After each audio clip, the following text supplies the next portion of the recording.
All right, welcome back, and let's just close our eyes and start our little meditation practice. So we breathe very slow in and out, and just observe your mind and see what's it doing, what's it saying. Are you in the past or the future, the present moment? Is your mind quiet or busy? Just observe,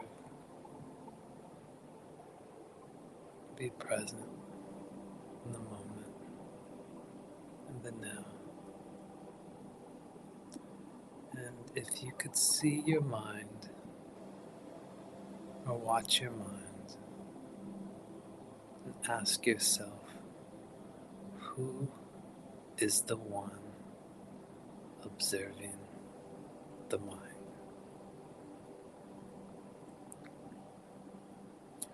Who am I?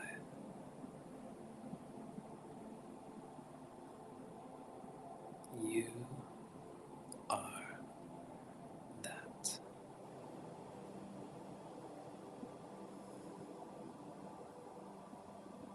The ever abiding witness within. Ever happy, ever at peace.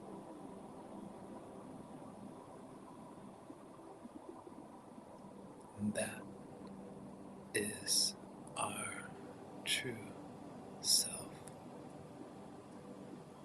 Not the mind, not the body, pure conscious awareness.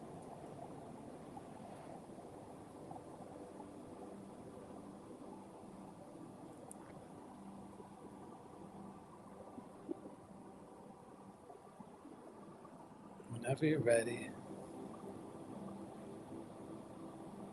you can open your eyes,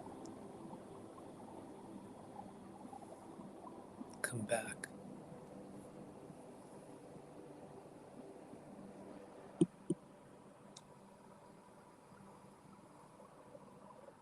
Were you able to observe the mind? Were you able to watch it? Did you feel the stillness, the answer to who am I, to who is the one observing the mind? The answer is stillness, silence. That is the eternal truth in that. As soon as we start talking and explaining, it doesn't become the eternal truth anymore. Today's topic, we're going to talk about acceptance versus resistance. And this is a very, very good concept that will help on the path towards realizing the self. Once you realize the self, you realize there was never any path. We were never not the self. It was only the mind that covered it up. But we'll talk more about that a little later. So this really good, effective concept helps a lot with accessing that self within. So whenever we experience something, we either accept it or we resist it. When we resist things, it causes massive suffering. Well, as much as you resist it, the more you resist it, the more suffering. The little the resistance, the little bit of suffering. And so, if something happens to you and you don't want it to happen, there's no point in fighting it and resisting it. The only thing we can do is accept it. Accept it and keep going. It's that clinging to wanting to change that causes the suffering. That wanting, that desire causes suffering. How can someone or something who's already everything want or desire anything? Doesn't make sense, right? This stuff transcends the mind, so it doesn't make sense. Never did, never will. But with this concept of acceptance versus resistance, we can learn to accept any given circumstance that comes our way as if we chose it. Who knows, maybe we have, maybe we did, maybe we didn't. Some say with those past life, near-death experiences, some say that we design our life before we come here. And that's definitely a possibility. And so there's another train of thought that says that everything's already predetermined. Our entire lives are predetermined. Every experience we go through is already predetermined. And there's some evidence for that. If that's the case, why resist? Just accept it. Accept it. Be at peace. Another word for acceptance is surrender. Just surrender to the experience.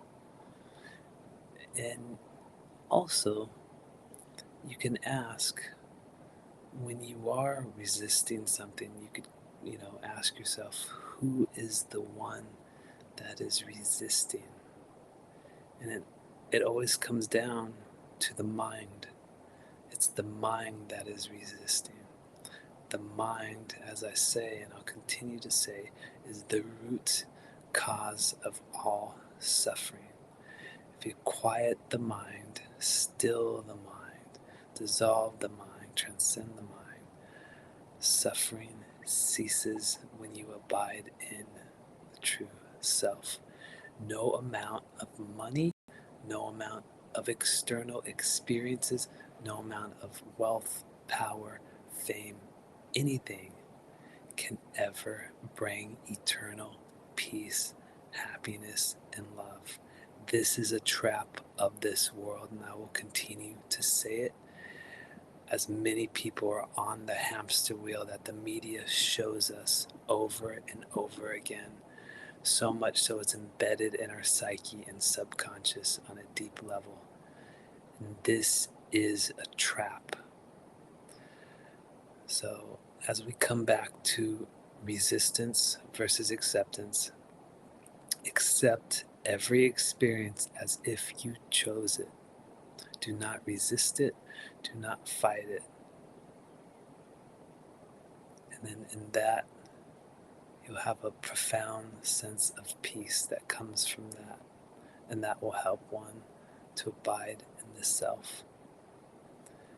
And continue to do these practices, these questions, the letting go, the forgiveness, all these practices are super powerful and super effective, but they must be performed daily. it's going to be little by little. As long as you keep going, little by little, the mind will become stiller and stiller, and one's true self will shine forth. And we'll go into more effective techniques really soon. I just wanted to lay a foundational framework for that before we get on to that. A lot of practices that we'll be talking about is directly related scientifically to brainwaves and the slower brainwave states. So we'll go into that here pretty soon. Thank you for being here. We'll keep this one relatively short. And remember, accept everything. Do not resist. And thank you for being here.